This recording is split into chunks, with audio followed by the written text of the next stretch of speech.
Men, do you ever feel like you just can't get ahead? Like you're misunderstood? Like you have no one to talk to that truly hears you? And women, are you often frustrated, hurt, and saddened in your relationships with the men in your life?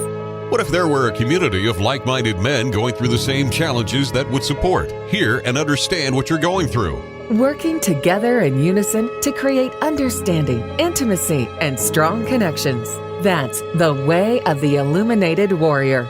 Way of the Illuminated Warrior talk show is a forum of candid conversations for men and women about men. Being a man today is not always easy. Until now. Once in a while, you get shown the light in the strangers of places if you look at it right. Yeah, so those are some of my favorite lyrics amongst many from the Grateful Dead. And the focus of our conversation today is a grateful mindset and all that comes along with such a wonderful practice. So my guest today is Judi Verveful Moolten, whose company is Grateful Mindset Properties.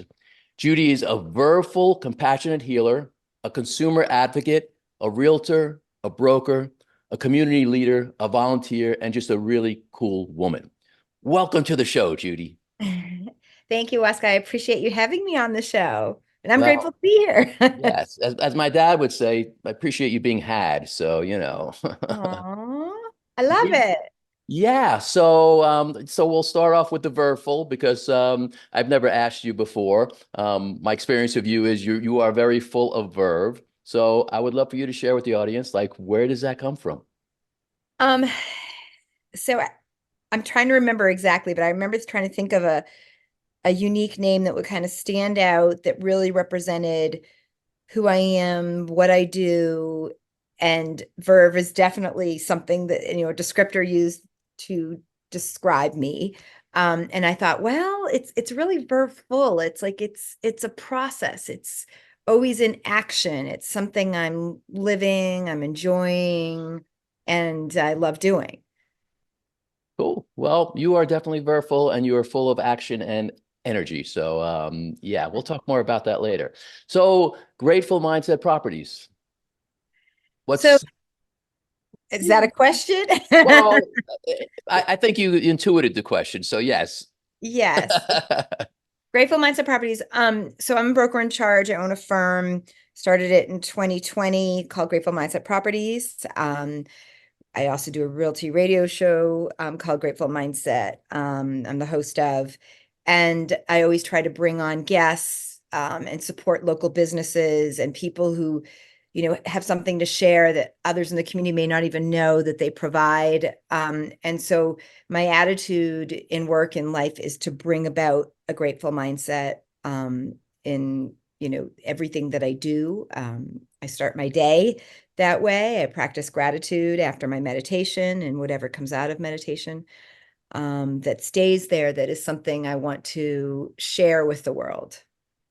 Beautiful. Yeah. Gratitude is probably, to me anyway, probably the most valuable practice. I mean, I've been practicing it for as long as I can remember. And I've always told my kids, gratitude is the best attitude. Stop your whining, stop your moaning, be grateful. It was interesting because I have a friend out in, well, now he's in Seattle, but he was in Idaho at the time.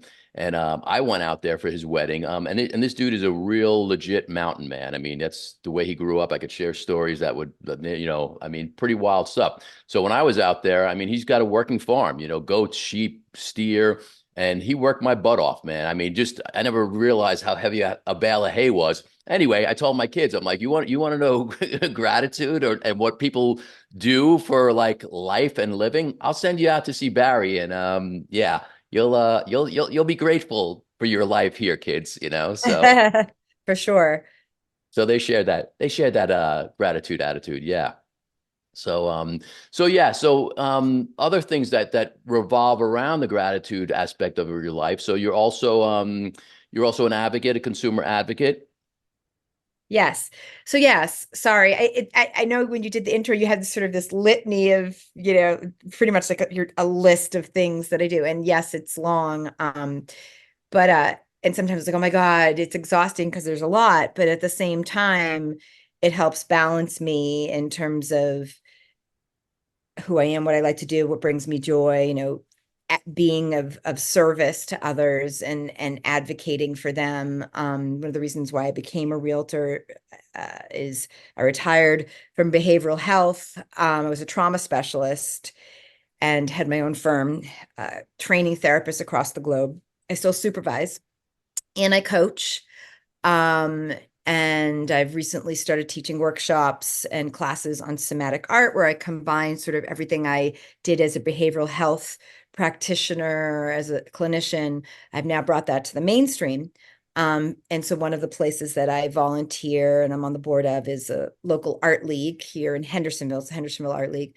I'm on several nonprofits I'm on the board of. And recently, my daughter and I, one of the boards I'm on is Homes for Youth, and I sponsored a bear, a Hendersonville bear, that will be coming up in May. His name's going to be Barry Garcia. Ooh, nice. Well, for those who don't know, around Hendersonville, there's these sculptures that are painted like all differently, and they have different poses. Some are eating ice cream, some are being grateful. So that, yeah, I remember you posted you were doing that. That's really awesome. So yeah, so the consensus when I posted on Facebook, what's a good name? My daughter had suggested Barry Garcia, and seemed like that was a popular one, even amongst fellow board members of Homes for Youth, which I'm sponsoring by purchasing this bear in their honor, and that we raise funds that goes back to the nonprofit. It's one of the only foster family nonprofits where they vet and hire full-time foster parents. And this particular nonprofit basically buys homes and then provides a home for families while they're bridging families, while they're returning them back to the biological. They spend some time away and get, cared for by foster parents, but it's always in line with the biological parent or parents. So it's a really neat program, only one of its kind. When I was first getting my degree in social work, bachelor's and master's in social work, I worked in a foster care program in Cambridge, Massachusetts. I'm from Boston, if you can't hear it.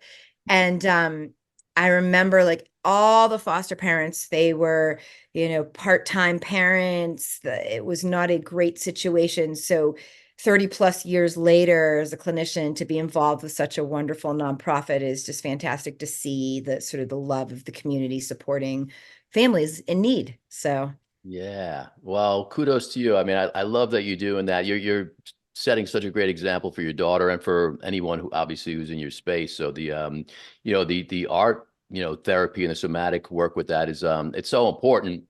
I grew up in an art family. My mom was a commercial artist. My sister taught art, and she recently retired. I don't consider myself an artist, but I think I am. I mean, I play music. I create, do video production and things like that. So that creativity and that art has always served me also, just really, just even spiritually and emotionally, I think creating and what you are doing and you've done as a counselor really is just really so valuable for people.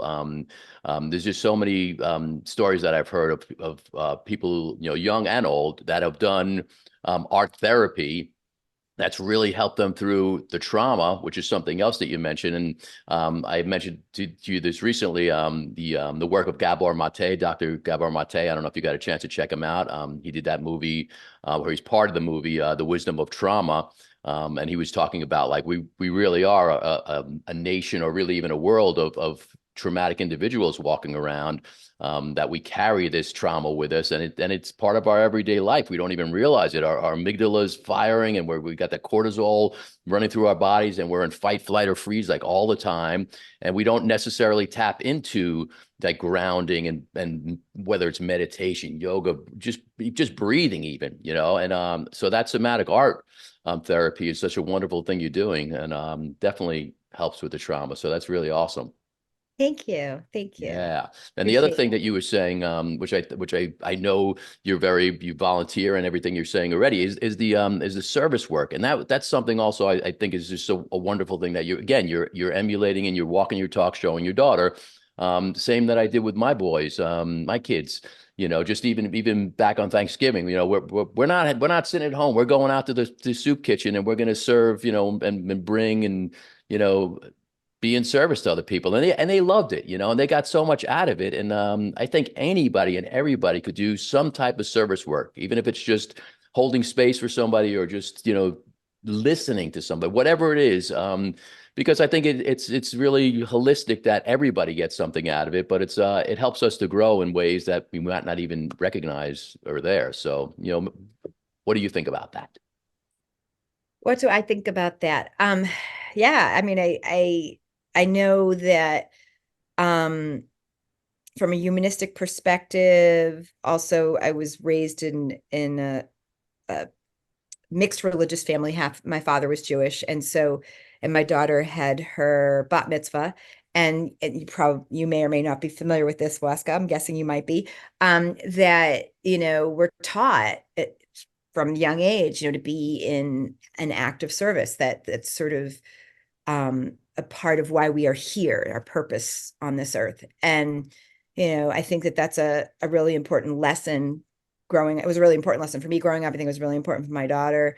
It still is. I may or may not have talked to you about this, but my daughter is named after former Congressman Meyer London, who came up with the idea for Social Security in this country.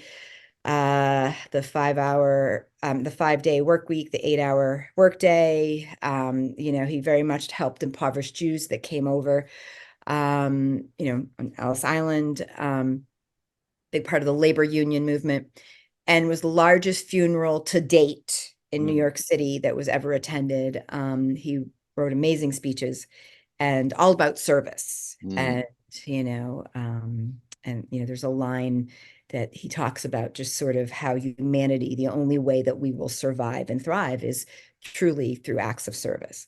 So yes, it's in my genetics, if you will, you know, sort of predetermined that we would do this, but also something that I love to do. And I wouldn't be successful, and when I say successful, I mean just in terms of bringing value to the people that I meet, the clients I serve, if I wasn't sharing something that came truly from my heart and that my head can process in a balanced way. Yeah. Yeah, that's beautiful. Yeah. I never really thought about that. While you were saying that, I was thinking, yes, I more than likely was taught specifically to be in service, but it wasn't like, so it was more organic. It wasn't like, you know, like a lesson that we were taught, but it is true. Yeah. I never really thought about that until you said that. So, and it really has brought so much value to me. And again, to my kids. I think it's, you know, it's imperative for, you know, especially kids to learn that and all. So yeah. Very, very valuable. Yeah. I was trying to stay in the moment. I thought of something else, but I didn't want to go off on a tangent with that. But Oh, and if I'm getting too tangential, please forgive me that I tend to no, do that. absolutely not. No, I love it. I Okay. mean, I think it's just so important, you know, to share these stories and you know, so people know, you know, because it's just, you know, it's all about awareness. You know, that's what kind of like this show is about, awareness, just bringing, you know, that's why you know, you asked me to be on your show, which I will be on soon, and then I said, hey, she's awesome. I mean, she's, you know, from what I know of you, just again, the energetics, you know, and I know from speaking to you and from seeing you out, you walk your talk. And that's, you know, that's big. Not everybody walks their talk, especially these days. It's a pretty crazy world we're living in these days. And that's why it's just something's just a practice so simple as being grateful, you know.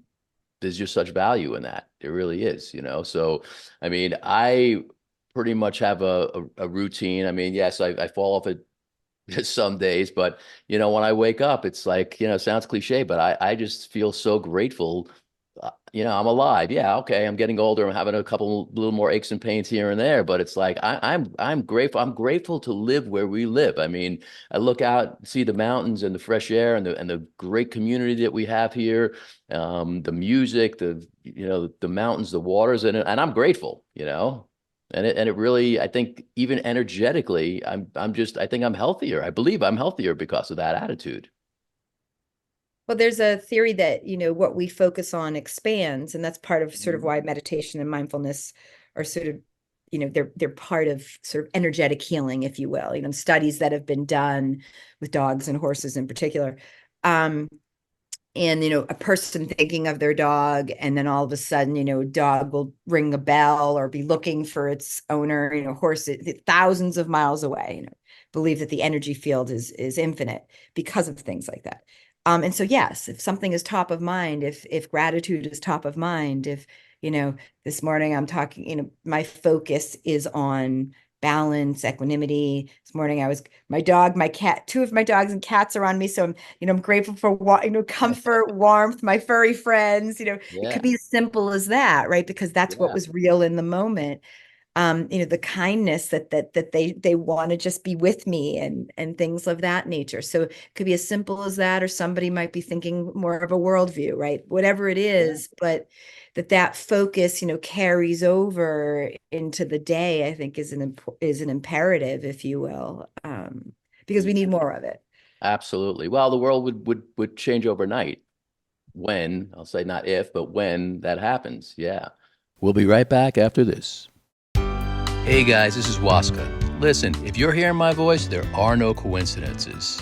Are you ready to get unblocked and take the next step forward, whether it's with relationship issues, finances, or just moving into the next phase to elevate yourself? Listen, bros, this is what I do. I'm here for you. Drop me an email at Waska, that's WASKA, at illuminatedwarrior.com. We will work on this together and take you to the next step.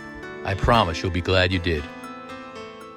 Wearing your little steely lightning bolt over there. I busted out my tie-dye shirt here. The Grateful Dead community, in this area is just like off the hook. I had shared, when I was younger, that was a big part of what me and my core group of friends, we'd go to Dead shows. We travel all over, primarily New England. I was from New York. My friend Gary was counting. We saw well over 100 shows, and it wasn't that we were like just these groupies. It was just part of this culture that everybody was cool, and the music, I really enjoyed the music, but I some of the best memories I have with my friends were around, road trips and weekends and Dead shows. And we almost never had tickets, but we knew it would be a miracle and it would be beautiful. And then, I was kind of like hardcore when Jerry died. I'm like, that's it. It's over. I didn't see further. I didn't see, I wouldn't see Rat Dog. I just like was done. So I just wasn't into it for years. Coming back here, I've been here about 4 years now. The community, it just like kind of revitalized it because we have like really talented musicians here, a number of different, Grateful Dead cover bands and the scene. So, and that's how I know you. And that's how I know your husband, Brian. Like, we get out there and we groove. So describe a little bit of your experience with the Grateful Dead scene here. So very similar to what you described, growing up as a teenager in Newton, Mass. I remember like being in Newton Center and like people are like listening on the radio and they're in there all their tie-dyes and they're like, ooh, what are they listening to? And they're listening to the Grateful Dead, it's like 80s. So that was like when they were in their heyday, right? And I'm like, oh, cool. And so like that was my first introduction. And then like first concert, I think, was 87. And then it kind of went from there. Biggest was definitely Foxborough Stadium. I mean, just miles deep of parking lots. And I was just like blown away. Flashing back, yes, but the Yeah. Foxborough And so I remember when if you talk to people now, I'm like, oh yeah, you're so blessed. You got to see Jerry. And I'm like, you realize how many people were there. So like when you say you got to see Jerry, like you were, you're so far back. It wasn't like being right up front now for Dead and Company or any of these other bands or even our local scene. And I didn't get into any of the sort of contingents until Dead and Company kind of came down the scene, or just what do you call it? Cover bands, between Jerry's passing and present day. And yes, we have a huge scene and it's awesome. And that was my first introduction to Asheville. And, I moved here for the art and the music, and a job, a company move. Yeah, I have no regrets and we have no plans to be anywhere else. Yeah. Well, I'm grateful that you're here. So, shifting once again. So again, I know you and your husband Brian from the scene. I see you guys out, and you're always happy and peppy and bursting with love. So in the work that I do with the guys, private counseling and this Illuminated Warrior community, relationship issues come up pretty often, no surprise, right? So, of course, I don't know what goes behind closed doors. Nobody does. But from my viewpoint and my experience of you and Brian, you look like a really healthy, balanced couple, So if you're open to sharing, I'd love to know, what the secret sauce is that you and Brian have that, again, appears that you have a really balanced, healthy relationship, and also, any challenges that you want to share and how that works in the relationship. Yeah, no, thank you for asking. And I appreciate that you noticed that. It's interesting. We were, I can't remember if it was pre or post pandemic or somewhere in the middle, and we were at Mills River Brewing, and I think Dirty Dead was playing, or some contingent of one of our local cover bands, and there was the 30 something couple, and they came up to us and they said, or noticed Brian and I dancing together, and they're like, "You seem so happy, why, tell me what your secret is." And I'm thinking, well, dancing's definitely a part of it. And I don't remember exactly what I said, but I remember thinking, we share a lot in common. We've been together 30 plus years. We've done a lot together in terms of life, work balance. He used to be my marketing director when I was on the road as a clinician. And the joke was he was domestically gifted and I was domestically challenged. So I was on the road and he was at home. Be gone 3-5 days of the week and then come home. And then sometimes my mother, my daughter, my husband, Brian, they'd come with me on some of my trips. And, we just had a really just interesting. You see my husband, and he looks like this big, tough guy, former football player. He He's has a a big boy, diamond yeah. ring. And he's all American, and he's this really smart, just gifted human being. And you see him, and you think you wouldn't see that necessarily outwardly. So when like this couple's asking us sort of about happiness and what we seem so happy, and how are you so happy? Is part of it is, yes, we have autonomy, we have self-respect, we have where I begin and end and he begins and end, those healthy boundaries. And obviously being a former clinician, there's a lot that I know about that, and couples was my specialty and still is, even as a coach.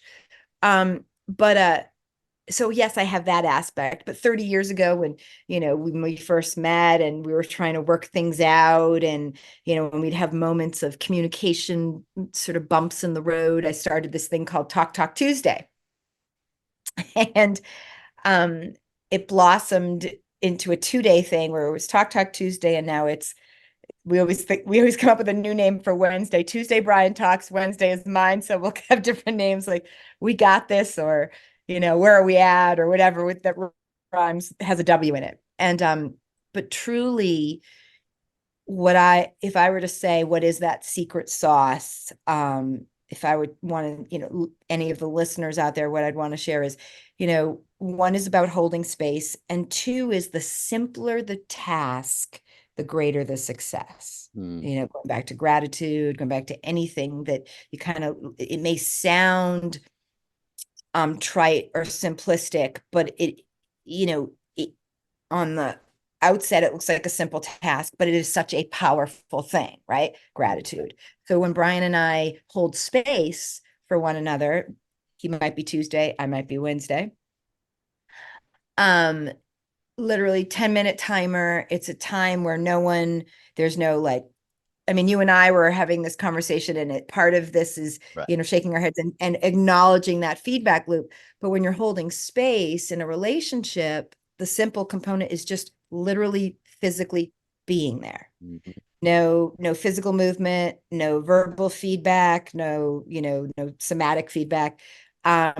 Just 10 minutes of holding space so that other person can just get off their heart and mind, their chest, if for lack of a better term, something that they may be processing, whether it be in relationship or just in life, and they just want to vent. Sometimes they just want to share. And sometimes it may not even go 5 minutes. And then it might just be 5 minutes of just sitting together, meditating as a couple, if you will. Just being present, fully present. It's that simple, full presence. And then the table 24 hours switches, next person goes, same thing. And within that 24-hour span, a lot may have been resolved just through the process of time. But when the next person goes, it's typically nothing to do with what was said the day before or the week before. And then the goal with doing this, we've been doing it 30 plus years or 30 years. And the reality is that secret sauce is that sometimes we even forget, wait, it's Tuesday or it's Wednesday. And it's just, it just naturally, you hold that space. You just learn to do it naturally outside of that moment. Kind of like when I had 6 yoga studios, and I would say, people would be like, well, what's your advice for, when I leave your yoga studio? I'd be like, you know what? It's not what you do on the mat. It's what you take off the mat that really matters. How you apply it in your everyday. And that's really it. Holding space, simple tasks, just being fully present. Yeah, that is so beautiful. And it obviously you've been doing it for 3 decades. It comes natural to you guys. But that is the secret sauce of the show, really. I mean, I think that's an amazing practice because I can relate to that. I mean, I like to think I'm fairly awake and conscious now, but I did the same thing most guys do because most of our fathers were not the best examples. And there's, I know in my life there wasn't a lot of good male role models. So, naturally we're builders and fixers, and we want to, fix the situation when there's nothing to fix, and just holding that space, as you said, it's not innate, and we're not comfortable with it. So it's like, it has to be something that's introduced to most men as a learned practice. So I love that the two of you guys do this, and not acknowledging, not like, yeah, and not like, well, I want to interject or interrupt, or like, I have the answer, I have the solution. Like, no, dude, you don't. Just the answer and the solution is just to be present and listen, and that's not something that naturally comes to most guys.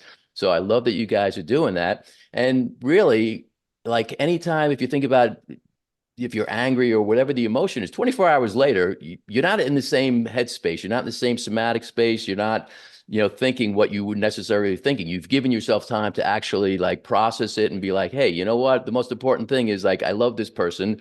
I just want to be here for this person right now. And like, and afterwards you're like, you know what?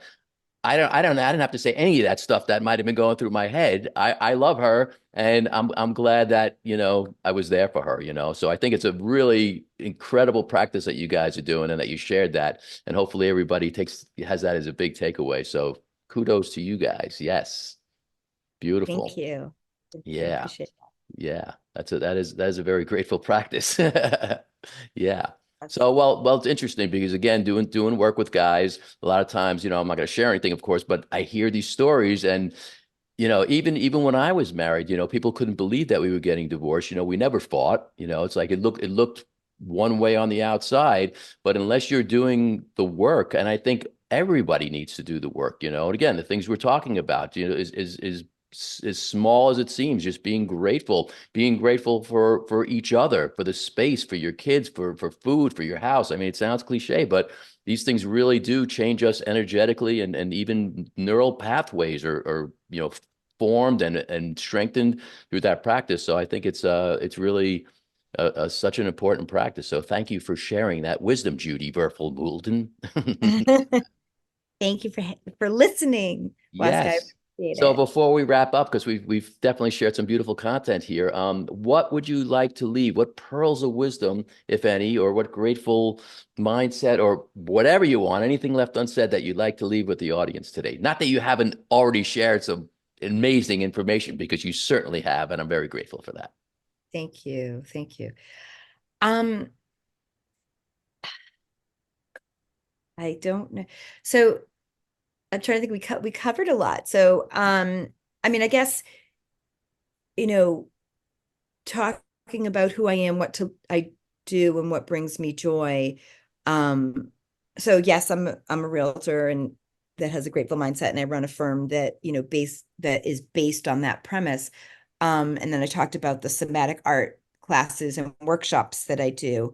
And I really hope that some people will look some of that up, because I used to teach all the time as a clinician, is something I really miss. And so I'm trying to get back into it in 2024. So this is something of great value that I really want to share. Like I said, bringing mainstream things that are in my somatic art classes and workshops. One of them is focused on relationships. So whether you're a couple, you're a parent and a child, and a coworker, the idea is that whether you attend together or someone that you're struggling with, you're going to learn. The takeaway is that you'll take something with you of great value that you can help to improve that relationship with self and other. Yeah. So I'm really excited about being able to offer that in the mainstream. Something that could only be offered in a clinical setting is now being offered in the mainstream. It has tools or aspects of the therapeutic orientation of the Enneagram, has aspects of EMDR, which is a trauma tool, a bilateral stimulation tool, that involves working memory, long-term memory, and rearranging of that and organization of that. It uses somatic psychology, an advanced somatic psychology tool called IBSR that I created. So I'm really proud that I can, like I said, bring it in the mainstream, something that you could only get in a therapeutic setting. Well, that's beautiful. And you are certainly walking your talk. So, again, I'm very grateful to have you in my life and for your offering. So, for the viewers, people who are watching, people who are listening, Judi's information is, it's on the screen now. It'll be in the show notes. So check out whether you need a awesome realtor or broker or someone to help with relationships or, art therapy, whatever it is, you guys heard it here and she's the goods. So thank you, my friend. Thank you for joining me today. Thank you. And I'll see you next week on the radio. Yes, you absolutely will. So as I like to end the show, let's continue to illuminate our paths with loving kindness. Visit IlluminatedWarrior.com if you'd like to go deeper and find out more about what's available within the Illuminated Warrior Men's Transformational Community. Tune in next time for more candid conversations for men and women about men on the Way of the Illuminated Warrior Talk Show. Until next time, illuminate your path with loving kindness.